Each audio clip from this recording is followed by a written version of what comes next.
ہم آقا علیہ السلام کے لیے سلام پڑھتے ہیں، میلاد پاک میں سلام پڑھا جائے گا، آپ کھڑے ہوتے ہیں خوشی سے، حضور علیہ السلام کی سنت ہے۔ آقا علیہ السلام جب کسی بات پہ بہت خوش ہوتے قیام کھڑے ہو جاتے تھے۔ آقا علیہ السلام کو جب خوشی ہوتی، خاص خوشی، تو آپ کھڑے ہو جاتے۔ سیدہ عالم، آپ کی شہزادی سیدہ کائنات حضرت فاطمۃ الزہرا صلوات اللہ علیہا، جب وہ حاضر ہوتی آقا علیہ السلام کی بارگاہ میں تو آپ کو محبت اتنی تھی، جب شہزادی فاطمۃ الزہرا کو دیکھتے خوشی سے کھڑے ہو جاتے۔ یہ تو حضرت سیدہ کائنات کا معاملہ ہے۔ اب آگے چلے، میں آپ کو ایک ایک واقعہ بتاتا ہوں۔ اکرمہ جب فتح مکہ ہوا تو وہ بھاگ گیا تھا، بھاگ کے شاید یمن چلا گیا تھا۔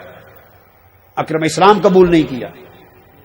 پھر بعد میں اس کی بیوی نے اس کو کسی طریقے سے بلوایا اور سمجھا بجھا کے اسے اسلام کے لیے آمادہ کیا، اس نے اسلام قبول کیا۔ جب اکرمہ کی بیوی اسے اسلام قبول کروا کے مسلمان کر کے حضور کی بارگاہ میں آئی اور خبر پہنچائی آقا اس نے اسلام قبول کر لیا ہے، خبر سن کے حضور اتنے خوش ہوئے کہ خوشی میں کھڑے ہو گئے۔ تو حضور کی سنت یہ ہے کہ جس بات پہ خوشی ہوتی قیام کرتے۔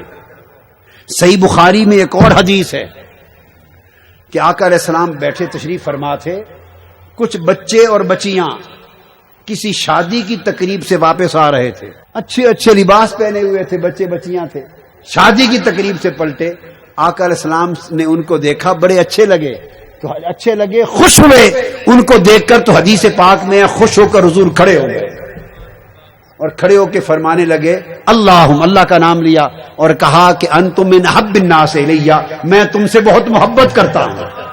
تو آقا علیہ السلام کی مستقل سنت تھی، وہ بچوں اور بچیوں کے لیے جو اچھے لباس پہن کے شادی سے آ رہے تھے انہیں دیکھ کے خوش ہوئے تو کھڑے ہو گئے۔ اکرمہ کو اسلام قبول کرتے، خبر سنی خوش ہوئے تو کھڑے ہو گئے۔ سیدہ کائنات کو دیکھتے خوش ہوتے کھڑے ہو جاتے۔ تو آقا علیہ السلام کی سنت تھی، جس شے سے محبت ہوتی، جس پر خوش ہوتے کھڑے ہو جاتے۔ تو آقا نے ایک سنت قائم کر دی کہ جس پر خوشی ہو کھڑے ہونا میری سنت ہے۔ مسلمانوں کو لاکھ خوشیاں ہوں گی، مگر خدا کی عزت کی قسم جب میلاد کا مہینہ آتا ہے، حضور کی ولادت کا ذکر ہوتا ہے، حضرت آمنہ کی جھولی میں آقا کی آمد کا ذکر ہوتا ہے اور میلاد پڑھا جاتا ہے، تو حضور کی ولادت کا ذکر سن کر اتنی خوشی ہوتی ہے کہ مصطفیٰ نے فرمایا جب خوشی ہو تو کھڑے ہو جایا کرو۔ جب میلاد کا ذکر ہوتا ہے تو خوشی میں مومن کھڑے ہو کر سلام پڑھنے لگ جاتے ہیں۔ تو حضور کی خوشی میں کھڑے ہونا، میلاد کا ذکر سن کر کھڑے ہونا، یہ خوشی میں کھڑا ہونا ہے اور یہ سنت مصطفیٰ ہے۔